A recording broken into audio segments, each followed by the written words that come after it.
From New York, this is Democracy Now!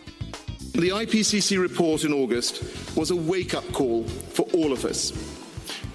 It made clear that the lights are flashing red on the climate dashboard.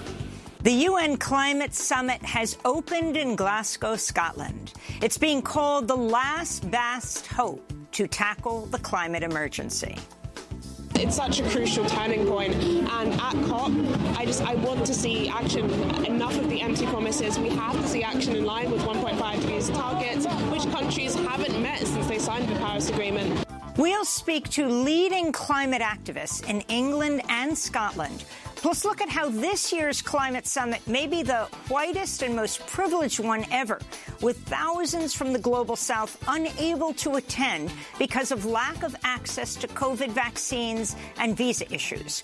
We'll go to Mozambique to speak to a longtime climate campaigner who had to stay home. Plus, we'll look at the shocking future, torture of a former U.S. resident in CIA black sites. Military jurors who heard him testify at Guantanamo say his treatment is a, quote, stain on the moral fiber of America. All that and more coming up.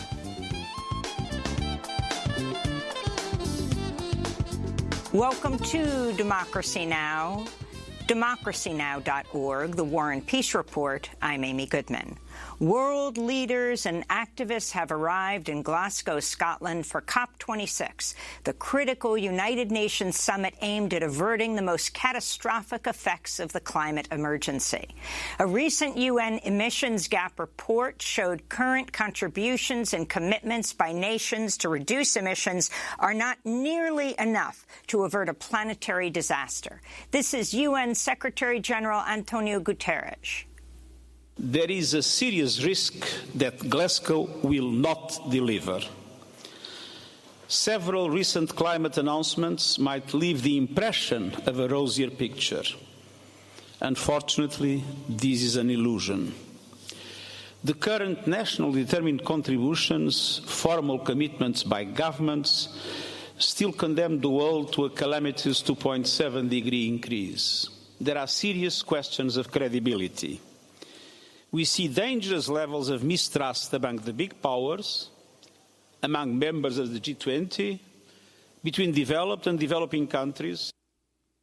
Some 30,000 people are expected to take part in the two-week summit, which was postponed for a year due to the pandemic. Climate activists have been gathering in Glasgow to push world leaders to take more drastic action, like ending government subsidies for fossil fuels and divesting from coal, oil and gas. So we know that our whole financial system at the moment is embroiled with the fossil fuel industry, and we need to find a way to get out of that and to move the money into climate solutions rather than the causes of climate change. After headlines, we'll go to Glasgow for the latest on the COP26 Climate Summit, and stay with us for this next 2 weeks as we bring you comprehensive coverage of the summit from inside, outside and around the world for those who couldn't show up in Glasgow. President Biden and others traveled to Glasgow after attending this weekend's G20 summit in Italy, where world leaders agreed to a minimum corporate tax rate of 15%. The deal also raises additional revenue for most countries and shifts profits to the countries where companies sell products to consumers rather than where the companies are based. Studies indicate the deal will benefit high-income countries, including the U.S., the most. On the climate front, G20 members agreed to work towards ending coal financing overseas and pledged to pursue efforts to keep the global temperature rise to 1.5 degrees Celsius above pre-industrial levels, as per the Paris Agreement, but made no firm commitments to that end. Activists held protests in Rome throughout the weekend. We are holding a demonstration on environmental and social issues and against the G20, which continues undaunted on a path that has almost led us to social and ecological failure. G20 members also backed an extension of debt relief for poorer nations and pledged to vaccinate 70% of the global population against COVID-19 by the middle of next year. G20 countries have received 3 times more vaccine doses per person than all other countries combined, and 15 times more COVID vaccine doses per person than sub-Saharan African nations.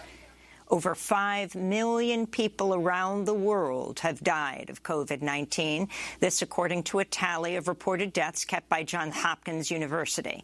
Though some estimates put the actual death toll at more than twice that number, the staggering milestone comes roughly 20 months after the WHO declared COVID-19 a pandemic and amidst persistent global vaccine inequity and a hugely uneven recovery.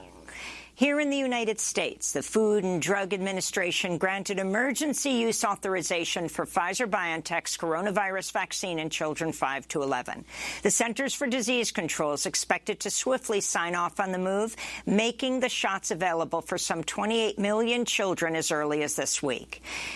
In legal news, the U.S. Supreme Court on Friday rejected a religious objection to Maine's vaccine mandate by healthcare workers. Meanwhile, a federal appeals court in New York ruled the state could move ahead with its vaccine mandate for health workers. This comes as over 26,000 New York City government workers, including firefighters, police officers, and sanitation workers, missed a deadline to get vaccinated and are facing unpaid leave starting today. Over 2,000 firefighters have taken medical leave in the past week as the vaccine deadline approached. White House Press Secretary Jen Psaki tested positive for the coronavirus Sunday, 5 days after her last in-person meeting with President Biden. She says she and Biden met outside, were both wearing masks, and were socially distanced. She's fully vaccinated and is reporting only mild symptoms. In immigration news, the Biden administration's issued a new memo in an attempt to end the Trump-era migrant protection protocols, also known as Remain in Mexico, which forces asylum seekers to wait in Mexico while their cases make their way through U.S. courts. After taking office, Biden rescinded the program, but a court ruling revived the policy in August. In related news, a caravan of mostly Central American and Caribbean asylum seekers traveling from southern Mexico to the northern border had to take a brief pause on their journey as a number of travelers, including young children, face health problems and exhaustion from the arduous journey. This is a Cuban migrant. The health of the migrants is terrible. People have fever sores on their feet. We are receiving medical attention. Many pregnant women have miscarried on the way and have received medical assistance. The trek is challenging. Mexican authorities have attempted to negotiate with members of the caravan, but many turned down so-called humanitarian visas in exchange for ending their trek, saying they didn't trust the offer due to past mistreatment. In other news from Mexico, a gunman shot and killed journalist Freddy Lopez Arevalo at his home in the southern state of Chiapas. The longtime reporter worked for a number of outlets covering politics in Central America and the Zapatista uprising in Chiapas, among other topics. He's at least the 9th journalist to be murdered this year in Mexico. In Yemen, at least 10 people were killed and over 24 injured Sunday, including children, after Houthi rebels fired ballistic missiles into a religious school and mosque in the central province of Marib. The attack came one day after a powerful explosion tore through the gate to Aden's International Airport, killing at least 12 people and wounding many others.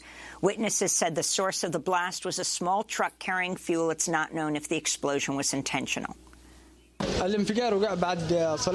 The explosion occurred after the Maghrib prayer and injured my 2 cousins in this grocery store. We have a library and a pharmacy behind the shop, and they killed children and women and terrified passersby and frightened safe people. The latest violence comes as the United Nations warns more than 20 million Yemenis, or 2/3 of the population, are in need of humanitarian assistance. In Sudan, hundreds of thousands of protesters continue to take to the streets, calling for a reversal of last Monday's coup, which saw Prime Minister Abdallah Hamdok deposed and arrested, his cabinet fired, a joint civilian-military council dissolved. On Saturday, Sudanese soldiers shot and killed 3 protesters in the city of Omdurman. Hundreds of thousands marched in the capital, Khartoum, and other massive rallies were held in cities throughout Sudan. In Uganda, A bomb attack has killed 2 children. The explosive was reportedly shaped like a jackfruit and was given to the children while they were playing. It's the 3rd bomb attack targeting civilians in Uganda within the past week. The Islamic State claimed responsibility for at least one attack in Kampala last weekend, which killed 1 person and wounded 3 others. Ugandan officials say they're investigating a group called the Allied Democratic Forces, which is suspected of ties to ISIS. Back in the U.S., in Texas, a San Antonio area homeowner will use the state's Stand Your Ground laws to defend himself against a murder charge after he shot and killed a motorist who pulled into his driveway, apparently because the driver was lost. 65-year-old Terry Turner, who's white, fatally shot unarmed 31-year-old Adil Dugugi, who was of Moroccan origin, through the driver's side window of his car as Dugugi was turning around in Turner's driveway, pulling his car out. Turner said in an affidavit he believed Dugugi was armed and that he fired his handgun in self-defense. Dugugi's family and attorneys say it took nearly 2 weeks of calls to the Texas Rangers and the state's Department of Justice before police finally arrested Terry Turner. Dugugi was unarmed. Philadelphia has become the first major U.S. city to ban police from stopping cars for low-level traffic violations in an effort to reduce dangerous interactions between racist police officers and motorists of color. Police data from 2018 and 19 showed black drivers represent 72% of traffic stops in Philadelphia, even though black residents only make up 42% of Philadelphia's population. A recent study by the New York Times found police officers across the U.S. have killed over 400 drivers or passengers who were not armed with a deadly weapon in the past 5 years. Only 5 of those officers have been convicted of crimes. In Buffalo, New York, Starbucks workers have won a significant victory against the coffee chain giant after the National Labor Relations Board ruled 3 separate Buffalo stores can hold elections on whether to form a union. Starbucks fought to make the whole Buffalo region vote in just one election. Mail-in voting is scheduled to start next week and will run through December 8th. If successful, the 3 coffee shops would be the first unionized Starbucks stores in the country. And the Supreme Court is hearing arguments today on Texas's new law outlawing most abortions. The majority conservative court is considering challenges from abortion providers and the Biden administration on the nation's strictest anti-choice law, which deputizes private citizens to enforce the abortion ban and violates the constitutional right to an abortion enshrined in Roe v. Wade. And those are some of the headlines. This is Democracy Now!, democracynow.org, The War and Peace Report. I'm Amy Goodman. We begin today's show in Glasgow, Scotland.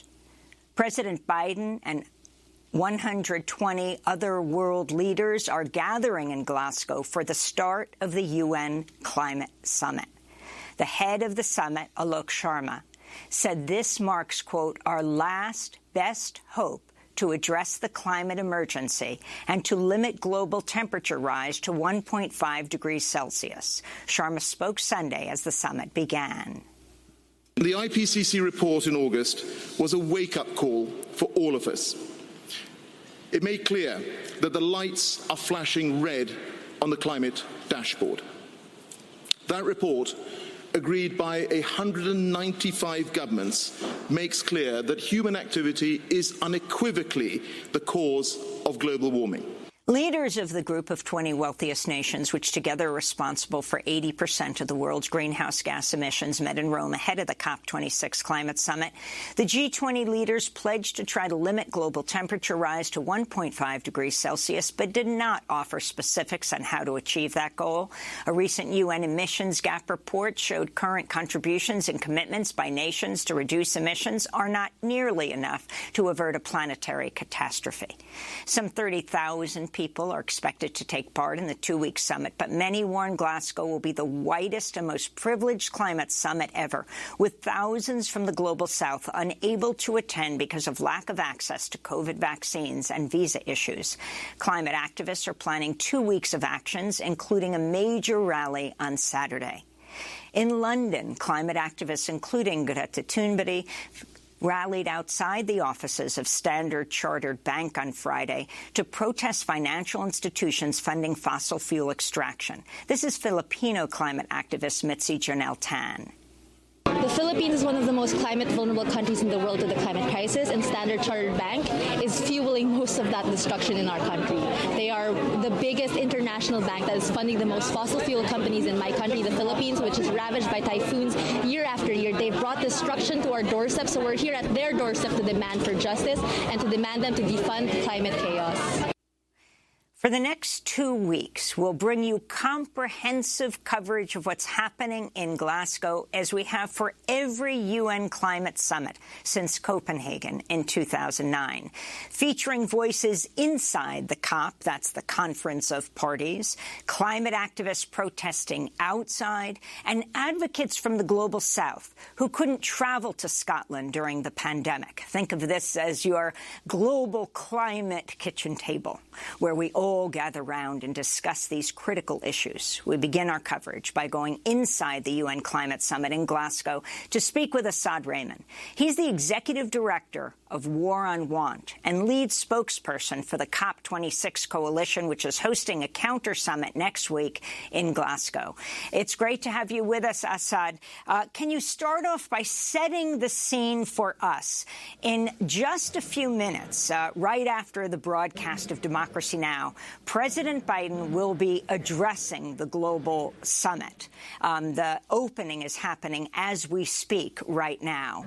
Lay out what the COP26 is all about and what you want to see come out of it, not to mention what happened with the G20. So this climate summit has been billed the 1.5-degree climate summit, and as we've heard, the window is closing on that target, which, if we breach, will spiral us into catastrophic climate change. But the reality is, as world leaders, particularly the richest countries, are coming with such weak pledges that this might as well be called the 3-degree summit. Not only are they not bringing the ambitious and fair share reductions that are needed to meet that target, but we've still, and you were there in Copenhagen over a decade ago when Hillary Clinton made the promise on behalf of rich countries that poorer countries would have support of $100 billion each and every year by 2020. They're coming to this table with basically 1/5 of that on the table. Of that, 80% is in debt-creating loans. They're moving the goalposts on finance. They're refusing to accept liability for the impacts of their pollution on the rest of the world. And, you know, what we're seeing here is lots of tough talk on climate, but lack of plans, lack of policies, and refusal to put money on the table. So this is a very, very hugely disappointing climate negotiations, and especially now with many of the global south locked out of this negotiations in the first place, because we've seen how rich countries have responded to the global pandemic, and there's a lot of mistrust here. And I've been speaking to negotiators from many developing countries who are saying, look, if rich countries won't even allow us to access and share COVID vaccine when 10 million people have lost their lives around the world and hundreds of millions of people have been infected, when we've been spiraling into debt and they won't even take crisis, which is overwhelming us, how are we to trust them that they'll take action on climate change? What we're seeing here is really a lot of effort by the richest countries to want to carry on polluting. The UK and the US is coming here, expanding its fossil fuels. We're in Scotland. The UK government has announced a massive expansion of North Sea oil and gas. It's got about another 36 projects in the pipeline. Those will triple the UK emissions. And a similar story with the United States. It's very much a case of rich countries saying, don't do as I'm doing, do as I say, and trying to put the responsibility onto poorer countries to solve a crisis obviously they didn't cause, but that they're overwhelmingly being affected by. So can you talk about what the COP26 coalition is that you are heading? So the COP26 coalition has been the broadest and most widespread coalition that's ever come together here in the UK. It's brought together labour unions and faith organisations, from Black Lives Matter to climate strikers, yes, and the environmental and the and climate justice organisations. But what it's trying to do is build a movement of movements, to recognise that the climate crisis is not simply an environmental crisis, it's an economic, social and racial and gender crisis as well. We know that the solutions to each of these crises are the same same solutions, that we need to transform our energy and food systems away from systems based on exploitation and profit towards equitably sharing them. We need living wages and social protection, public services. We need to centre the realities of the global south in the urgency and the ambition. And this movement has been building for the last 2 years, really calling for a climate justice, a response both here in the negotiations but outside. And as your report mentioned, on November 6th, there's a global day of action with with literally millions of people marching all over the world, very much with the same message. The era of injustice is over. We are calling not just on our leaders to act, but we want action that delivers justice. And there will be countless protests taking place here in the UK, and a massive one in Glasgow, but also similar protests in every corner of the world. Look, this fight around the climate crisis is not going to be won or lost here in this one summit. We've heard this before. As you said, in Copenhagen over a decade ago, we were told that was the most important COP. We're now told that this is the most important COP. We know that this transformation that needs to take place around the world is urgent. We know change is coming. The only now fight is what kind of change will it be? Who will pay the heaviest price? And will it actually deliver justice? And that's a fight that goes beyond this climate summit. It goes back to our local communities, into our workplaces, into our national context. But it needs to be connected and united in a much broader transition, so we have a justice transition for everybody who's being impacted and affected. I want to turn to the Ugandan climate justice activist Vanessa Nakate, who spoke recently to Time magazine. This is a country that has one of the fastest changing climates in the world. Because of the rising global temperatures, the weather patterns keep changing. And my country, Uganda, heavily depends on agriculture for survival for many communities, especially those in the rural areas. So it means a lack of rain means hunger, starvation, and death for very many people. And extreme rainfall also means destruction. It means hunger, means starvation, and leaving many people homeless. Historically, Africa is responsible for only 3% of global emissions, and yet some Africans are already suffering some of the worst and brutal impacts of climate change. So what we really want is a future that is healthy, that is sustainable, that is clean, that is livable and equitable for all of us. So that is Vanessa Nakate of Uganda. Her book, A Bigger Picture, My Fight to Bring a New African Voice to the Climate Crisis, is being published in the United States tomorrow. And she is the cover of Time magazine, which is called The Activist. Uganda's Vanessa Nakate dreams of a Green New Deal for everyone.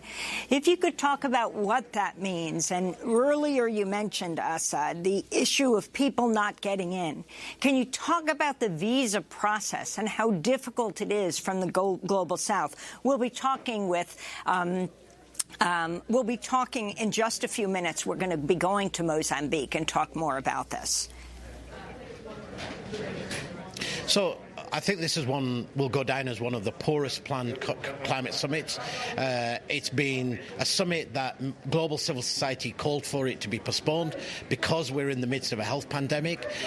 We've seen the UK government as the host literally pay very, very little attention to the realities of people in the global south. We've seen many people unable to attend because, of course, the pandemic, be able to navigate their way through a hostile immigration system here in the UK, and it's been left to civil society, to the COP26 coalition, to intervene, to try and bring people over, to help meet the extortionate costs of now attending here in Glasgow, from price gouging on accommodation to quarantine hotels that were paid for and weren't paid for. I mean, literally the UK government has moved the goalposts every single day, and if you saw the pictures outside of this summit this morning, it's absolutely chaotic, with people queuing for hours and hours to get into this summit. It's been poorly planned. There's been very, very little political leadership from the UK government, and what the UK government has brought to the table actually is a response to the climate crisis, which actually fuels the climate crisis. A few days before even this summit began, the UK government announced its own budget plans, and those budget plans included a massive expansion of aviation, a massive expansion of public subsidies to fossil fuel industries, more road building when we actually needed the investments both in the UK and as a country which has cut its own aid budget earlier this year, desperately the finance that is needed for the global south, as Vanessa said, so we can actually have a global Green New Deal, one that goes beyond our nation states, that isn't built on the same logic of extraction and exploitation of rich countries onto the poorer countries. It's all possible, and that's the voice of movements outside, the ones that have been locked out, and those of us from climate justice organisations who are in the inside. We are the ones who are going to be turning the dial. It's now up to people. It's people power is the only solution that's left. We've been here for 26 different climate summits. We know government leaders are still dragging their feet because filling these holes are not people from the global south. Filling these holes are corporate lobbyists, a big business, still peddling sort of fictitious solutions like carbon capture and storage or unproven and risky technologies to suck carbon out of the atmosphere. Their message is carry on polluting, and sometime in the future we'll work out this solution. The reality is millions of people are already dying. The food system's being impacted. We've seen sea level rises. We've seen people being displaced. We can't bank on the business as usual. We need a massive transition. We need a huge change in the way that we approach this, and it can be a better, fairer and more equal world for everyone. Finally, Asad Rehman, and then we head to Mozambique outside. But as we broadcast, we're showing live images. President Biden just came in, your Prime Minister, Boris Johnson, Prince Charles is also there. What is your message for them and those who aren't there, like China and Russia? Look, simply by world leaders turning up is not going to solve the climate crisis. What matters is their actions and their policies. Look, we've seen the United States, of course, following the Trump administration, it's rejoined the Paris Agreement. But it's brought to the table here an increase in its finance pledges, from 3 days of military spending to 6 days of military spending. It's licensing at home a massive expansion of fossil fuels. It's refusing to actually say we need to shift away from our fossil fuel addiction. Yes, these are small steps, but the reality is winning slowly on climate is the same as losing. We need much bolder, more ambitious positions and plans and policies, and that's what matters when these leaders come here. Not the photo opportunity, not the claiming of the climate leadership mantle, and that's what we've seen with President Biden, with Prime Minister Boris Johnson. Really, the only moral call that's coming here is from the Pope and from the UN Secretary General, who are who have time and time again have called out this lack of action, have called out this lack of just empty promises, and are urgently saying we have to respond. The lives of millions and billions of people are going to be impacted, and what we've got on the table here is far from what we need. Asad Rehman, we want to thank you for being with us. Executive Director of War on Want, lead spokesperson for the COP26 coalition, standing inside the COP26, the UN Climate Summit. Next up, we're going to Mozambique to speak with a longtime climate campaigner, Dipti Bhatnagar, who had to stay home. We'll talk about this whitest and most privileged climate summit yet. Stay with us. Standing there, killing time, can't commit to anything but a crime. Leaders on vacation, an open invitation, animals. Evidence, pearly gates look more like a picket fence. Once you get inside them, got friends but can't invite them. Hills burn in California, my turn to ignore ya. Don't say I didn't warn ya. All the good girls go to hell, 'cause even God herself has enemies, and once the water starts to rise and heaven's out of sight, she'll want the devil on her team. My Lucifer is lonely. Look at you, needing me. You know I'm not your friend without some greenery. Walking wearing feathers. Go to Hell by Billie Eilish. This is Democracy Now!, democracynow.org, The War and Peace Report. I'm Amy Goodman. Some 30,000 people are expected to take part in the 2-week UN Climate Summit in Glasgow. But many warn the gathering will be the whitest and the most privileged climate summit ever, with thousands from the Global South unable to attend because of lack of access to COVID vaccines and visa issues. We go now to Mozambique, where we're joined by Dipti Bhatnagar, Climate Justice and Energy Coordinator at Friends of the Earth International. She is joining us from Maputo, and in a moment we'll be joined by her colleague, Mary Church of Glasgow, Scotland, inside the COP, where we will join them virtually. Dipti, thanks so much for being with us. It's great to have you with us. Usually we're together at the UN Climate Summit. Now we're providing that global kitchen table for people to sit around and discuss and debate the most critical issues of the day. Can you talk about why you're not at the UN Climate Summit in Glasgow this year? Thanks, Amy. Great to be talking to you again. I definitely wish we were speaking in person, but this is what the pandemic has done. It's been absolutely devastating for so many people across the globe. And as Assad was saying, the organization of this COP has been very deliberately done by the UK government to be this really exclusionary space, because they know that if the people from the Global South, if the progressive civil society from the Global South are not there to hold people accountable in the halls of power, it's going to be a lot easier for them to get away with carbon markets, with not putting the finance on the table, not putting the emissions reductions on the table. So for so many people like me, I am so privileged compared to so many people around me here in Mozambique and in this continent of Africa. People have faced huge burdens to be able to get to the COP, and most people have just not managed. So the vaccine situation across this continent, you can quite imagine. People are calling it vaccine apartheid for a reason, Amy. People have not got access. I think the access rate in Mozambique currently is around 6 to 7% of people have access to the vaccine. And of course, the visa burdens have been huge. And the changing rules, Amy, constantly changing quarantine rules. So Mozambique was on the red list until a few weeks ago. And that was when, we, Justice Ambiental, Friends of the Earth Mozambique, myself, we made this decision that we're not going to be able to go, and things are constantly changing.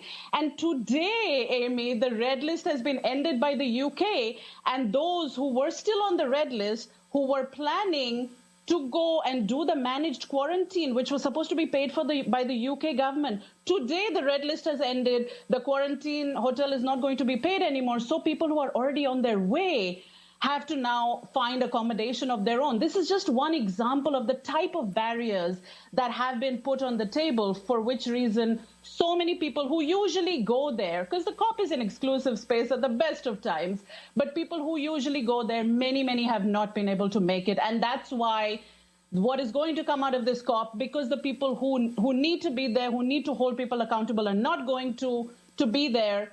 Those who are there, we're in solidarity with our comrades who are on the ground there. But what is going to come out of this COP is going to be largely illegitimate because of the way that they've organized it and because of the intentions behind it. Explain more what this red list is. So the red list was a list of countries from which, if you traveled to the UK, you had to quarantine for 5 days in England or 10 days in Scotland. And that was in a managed quarantine situation in a government hotel. And the UK government says, OK, we will cover the cost of the hotel. But for a woman like myself, I didn't feel safe being in someone else's space, confined for 5 days, not knowing what the situation was. For some people, it's quite normal. This quarantine situation has been normalized for people who are traveling. For us, it's not the case. And that's why it didn't feel safe to make those decisions. I understand that we're in a pandemic. We shouldn't be hosting this COP right now. I'm not saying, that there shouldn't have been quarantine, because we need to protect also the people of Glasgow so that they don't have all these people coming into their their city and possibly causing a super spreader event. We don't want that. That's why, as Assad said, in early September, so many civil society organizations said this is not the right time to have the COP. And the UK government, the way you've been organizing it, Amy, we don't know anyone who actually got the vaccines under the vaccine scheme that the UK government promised. I know lots of people who applied for it. I don't know a single person who actually got it. So these conditions leading up to the COP mean that it should not be held in this way. And the images from this morning, Amy, people trying to get into the conference center, forget about social distancing. People are just all over each other in the bitter cold, waiting to get in because of how badly this has been planned. And for us, it's not been planned badly just because. This is intentional so that the voices that are challenging those power relations don't get to be there or get to be weakened while they're there. That's the idea. Yes, we almost didn't have Assad because he was in the security line for so long. But can you explain what net zero is and why you want to dismantle what you call the myth of net zero? Absolutely. So this is being called the net zero COP because the UK government has, for the last 2 years, since the last COP happened in Madrid, has been trying to push this idea of net zero. And it sounds really nice to people. Okay, there's a zero in it. But net zero is not zero because their entire idea, Amy, is that the polluters will keep polluting as long as they can sequester their emissions elsewhere. So it's about emitting and then pulling it out of the air. So the net still becomes zero. And the message that we're giving so many civil society across the world, there's a new website that has been launched today, Real Solutions, not net zero. There's some dashes in there. This is a civil society effort to say no to net zero because this is an escape hatch for polluters to continue polluting. And not only that, they're planning where are they going to sequester these carbon emissions. They want the lands and the forests of communities in the global south who are using those resources. They want those. So this isn't just about, this is a rhetoric about the climate crisis, but it's also the financialization of nature and grabbing more lands and having more resources in the hands of corporations and the elites. And that is what we are totally against. Net zero is a Trojan horse also for geoengineering. This is really about all these unproven, untested, dangerous technologies that they're trying to trot out just because they do not want to change status quo. They do not want to reduce their emissions. So they're making us think that this is something that's going to help, but it's absolutely not. It's going to make things worse. That is why we're saying no to net zero, yes to real solutions, yes to system change. And why are you concerned about the participation at the COP26 of Mark Carney, the UN Special Envoy for Climate Action, finance advisor to Prime Minister Boris Johnson, proponent of what's called a voluntary mechanism for scaling up carbon markets? What message do you have for him, Dipti? Sure. So Mark Carney used to be the part of the Bank of England. So you get an idea of the type of people that Boris Johnson has put in place to lead this task force on scaling up voluntary carbon markets, as you were saying. Carbon markets is so linked to net zero because carbon markets is about trading pollution. So that's when you know that is their plan. They want to keep emitting and they need a mechanism to be able to trade carbon so that they can say, oh, someone else is sucking that carbon out of the air, so we're fine. So Article 6 negotiations, Amy, have broken down every year. The last time that we were there in Madrid, civil society gave a huge push against Article 6, against the carbon markets negotiations, and the negotiations broke down. So many of us who cannot be there this year, what it means is that they're actually planning to push Article 6 carbon markets and close the agreement this year. This part of the agreement, they have not managed to decide since the Paris Agreement was signed 6 years ago. So people like Mark Carney, the where they come from, the role that they play here is really pushing so the idea is pushing carbon markets within the UNFCCC framework, within the Conference of the Parties framework, as well as the voluntary carbon markets that they're trying to push. It's all for financializing and commodifying nature. It's for pretending to do something on the climate crisis, but not doing it, while they strengthen financial markets on nature and grab lands. This is really the game that they're playing here. So we're talking. Our people are going to be there to oppose it. We're talking to Dipti Bhatnagar, who is climate justice and energy coordinator at Friends of the Earth International. She's with us from Maputo, Mozambique. And although you may see this oak table here in New York, it is very expansive today. We wanted to link everyone. People around the globe who can't make it to the summit, people who are not accredited at the COP, and so they're outside the summit walls and can't go in these extremely long security lines, and people at the center of the COP. And that's where we're going to go right now to join Dipti with her colleague Mary Church. You see, as Scotland is hosting the UN Climate Summit in Glasgow, plans for a huge oil field off the coast of Scotland are set to go ahead. And we're continuing our coverage of the two-week UN Climate Summit inside the COP with Mary Church, head of campaigns. She's in the same organization as Dipti Bhatnagar, Friends of the Earth, and she heads Friends of the Earth Scotland. You can say hi to Dipti, Mary. You're separated by, to say the least, many miles, but certainly not by your concerns for the planet. Place us in Glasgow, Scotland, where many have never been in their whole lives. Yeah, so, I mean, Glasgow is the biggest city in Scotland, and it's got a long history of social movements and really, powerful movements and we're seeing that growing, we're seeing that coming to life, really, around this climate summit in a really fantastic way.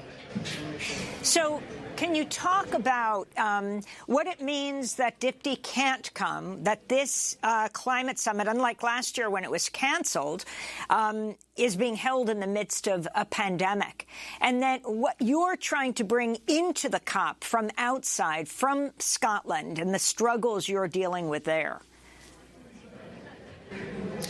Yeah, so the UK government was talking up this COP as being the most inclusive COP ever, despite, going ahead with it while the COVID-19 pandemic rages around the world. And far from the most inclusionary summit, we're seeing the opposite of that, right? So we're seeing absolutely the most exclusive climate summit ever, the most white, the most privileged climate summit. So we in civil society movements, in Friends of the Earth and in the COP coalition, we called for the COP to be postponed because we didn't think it was safe to go ahead, given the really quite high rates of COVID here in the UK, right, here in Scotland, here in the central belt of Scotland, but also around the world, and obviously also to do with the COVID vaccine apartheid. So, seeing the very, very unequal rollout of the COVID vaccine globally. The continent of Africa, for example, has less than 5% coverage of vaccination. And people in the UK, people here in Scotland, we've got quite a high level of vaccination, but the virus is still circulating at really high rates. So we don't think it was safe to go ahead with the conference. The UK government has pushed ahead with that anyway. Their preparations for the COP, the logistics for the COP, I think Dipti and Assad have touched on this. The preparations have been last minute. They've been chaotic and shambolic. They've been ever-changing. It's almost as if, as Dipti says, they didn't really want the peoples of the Global South to be able to make it, to be able to have their voices heard. So part of what we've been doing in Scottish civil society and UK civil society, we've been organising as part of this broad, diverse movement of movements that's coming together under the COP26 coalition. We've been organising over the 2 last years, actually, because the COP was announced 2 whole years ago, right? So we've had a good run up to this, to get together, to get to know each other, to do learning within our movements. So we've been organising together to make sure that, A, we can support as many people as possible to come to Glasgow in a safer way as possible. So we set up a visa support service and a sort of travel support service, and we have helped many hundreds of people to come to Glasgow that way. But we also know of many hundreds, if not thousands, of people, so civil society delegates, people who would would have been inside the talks, people who would have come to be making their voices heard on the streets outside of the talks as well as party delegates who have been unable to come to Glasgow and attend these talks. And one of the ways we're trying to mitigate against that through our work here in Glasgow and around the UK is we're doing all of the civil society activities that we're planning. So we have an alternative summit, a counter summit, a people summit planned for the middle Sunday to Wednesday, so Sunday the 7th to Wednesday the 10th.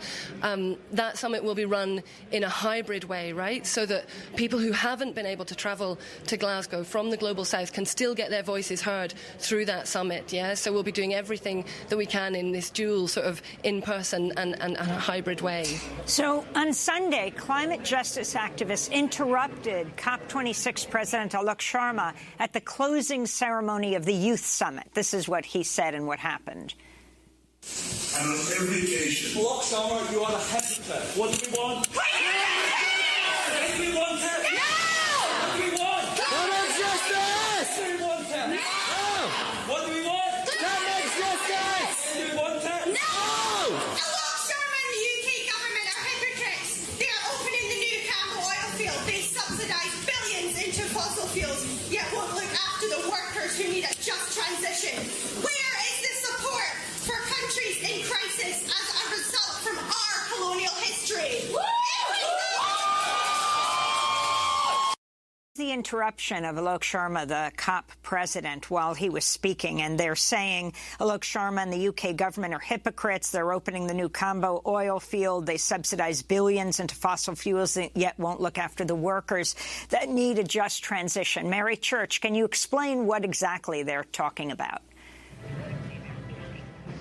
Yeah, so the Cambo oil field it's a big new find off the west coast of Shetland. So it's an oil field that would be planned to be running until 2050, right? We know that fossil fuels need to be phased out long before 2050, but this proposal is to keep on drilling oil until 2050. Over the lifespan of the development, it would be 800 million barrels of oil. Now, that's the equivalent of 10 years of Scotland's annual emissions, yeah?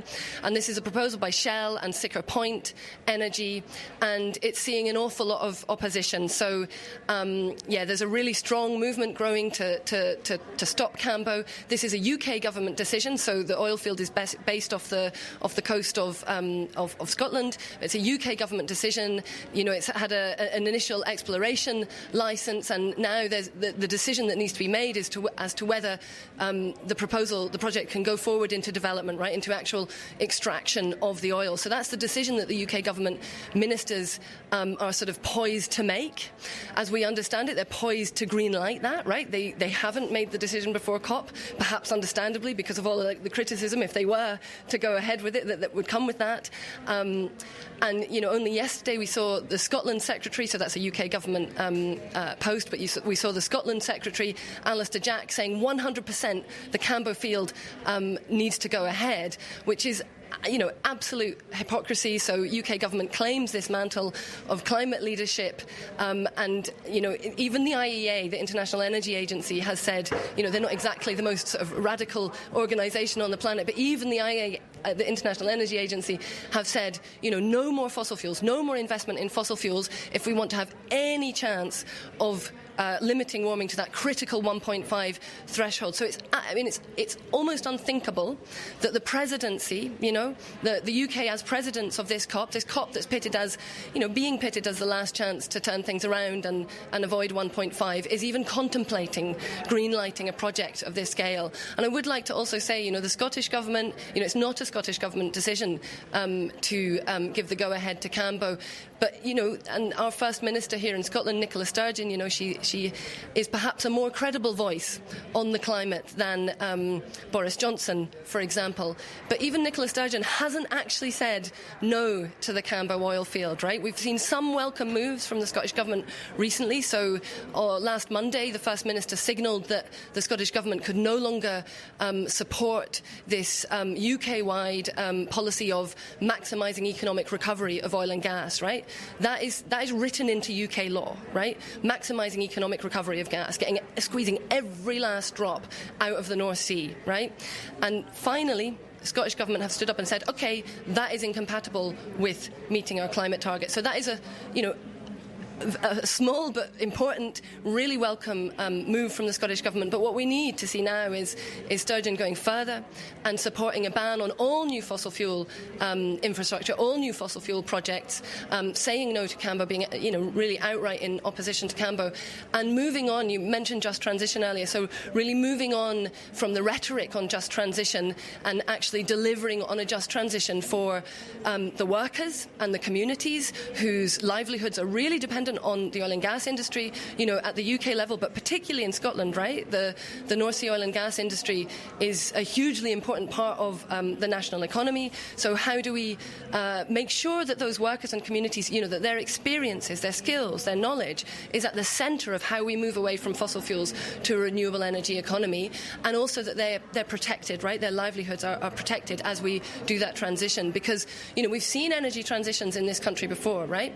We've seen the closure of the coal mines, in the 80s and of the 90s and all the rest of it. And we've seen the way that those communities were treated, right? They were abandoned. They were left to sort it out for themselves. And we've seen, the impacts of that over many decades, in terms of social dislocation and all the problems that have come with that. So we absolutely need to not do that this time, get it right and deliver a real just transition. Well, I want to thank you so much for being with us. Mary Church, Head of Campaigns at Friends of the Earth International Scotland, and Dipti Bhatnagar speaking to us from Maputo, Mozambique, Climate Justice Energy Coordinator, Friends of the Earth International. Two women environmental leaders, so many women leaders of the climate movement, from Greta Thunberg in Sweden to Vanessa Nakate in Uganda. We must forefront those voices and so many others. As inside the COP, Mary stands in front of a moving globe. Next up, we're going to look at the shocking torture of a former U.S. resident in CIA black sites and how military jurors who heard him speak at Guantanamo say that his treatment is a stain on the moral fiber of America. Stay with us. When it's hot, it's hot. When it's not, it's not. You don't know what you got till you lose the plot. Ooh, there ain't nothing dumber than driving an Hummer in this monsoon summer. You're gonna need a plumber, or you can't turn back, 'cause it's getting oh so warm. Things are looking black, this is the calm before the storm. Oh, calm before the storm. Hey, the ice caps start to melt. Calm Before the Storm by World Beat. I'm Amy Goodman. This is the War and Peace Report. And remember, you can turn to us for so many of the climate actions that will be taking place over the next 2 weeks. And if you go to democracynow.org, we will link to today's opening ceremony inside the COP. But today, we end looking at the U.S. torture program. 7 senior military officers who served on a jury at a trial at Guantanamo have written an extraordinary letter decrying the CIA's torture program, describing it as a stain on the moral fiber of America. The officers had served on the jury of the case of Majid Khan, a former resident of Maryland who was tortured in CIA black sites for years after being detained in Pakistan. On Thursday, Khan became the first Guantanamo prisoner to describe in an open court the CIA's torture methods at its black sites. For more than 2 hours, Majid Khan described force feedings, waterboarding, other physical and sexual abuse he endured, including extended periods of nudity, while he was detained in the CIA's network of overseas prisons from 2003 to 6. On Friday, Majid Khan, who's admitted to being a courier for al-Qaeda, was sentenced to 26 years, but under a deal he's scheduled for release in February. In the letter, the military jurors wrote, quote, Mr. Khan was subjected to physical and psychological abuse well beyond approved enhanced interrogation techniques, instead being closer to torture performed by the most abusive regimes in modern history. We are joined now by Bahar Azmi. He is legal director of the Center for Constitutional Rights, which helped represent Majid Khan. Bahar, thanks for coming back on Democracy Now! Can you talk about the significance of this testimony? Today's New York Times front page, military jurors rebuke torture as moral stain. Thank you, Amy, for making time to cover this remarkable story. This is the first proceeding under the military commissions process where a survivor of the U.S. torture program actually got to testify under agreed-upon procedures. In the military commissions system, it's actually jurors that hear the sentencing, and they were selected, as any jurors would be, for impartiality and a lack of familiarity with the case. And what they heard was a young man describe how in his early 20s he was impressionable and went awry. But Majid Khan, to his credit, detailed the systematic, brutal, sadistic torture of U.S. government officials, namely the CIA, which for nearly 20 years the U.S. government has tried to keep secret. But to the credit of Majid Khan and his lawyers, they leveraged this proceeding to get some form of redress for his torture, namely a reduced sentence because of the admission around his brutal torture, and open testimony where he could speak to the public, to his family who saw him for the first time, and to military officials who are utterly repulsed by the conduct of the United States government. So tell us what happened to him and the number of cases you represented around him. Well, he was one of a number of what the CIA called high-value detainees who were, spirited to one of the numerous overseas secret detention sites, subject to CIA superintendent's interrogation, and tortured, even as he was sharing information and cooperating. They believed in the perverse logic of this authoritarian regime. That was only proof that he had more information to give.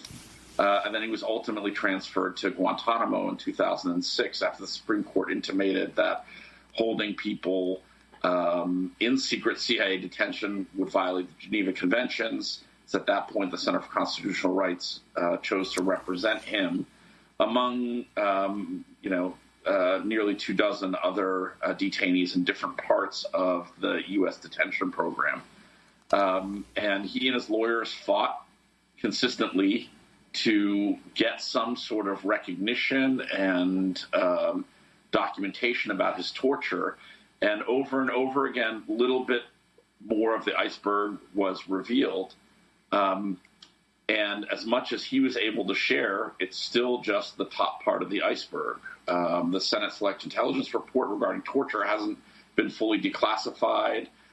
We need to hear from other victims of the CIA torture program, and we need more meaningful accountability for what the United States government did to Majid and many dozens of other detainees in the so-called global war on terror. Majid accused CIA medics of raping him through rectal feeding.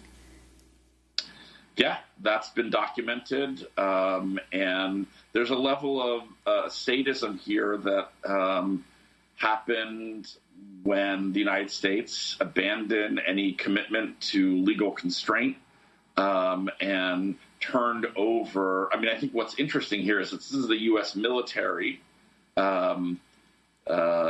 jurors selected from the United States military expressing revulsion for the conduct of civilians who ordered the torture, namely Rumsfeld, Cheney, Bush, John Yoo, and other repellent, so far unaccountable individuals from the Bush administration, judging them for violating basic legal and humanitarian norms. Razmi, we just really have 30 seconds. Yeah. It is expected Majid will be released in February. 38 men will remain at Guantanamo. What is the Biden administration doing? Are they going to close Guantanamo?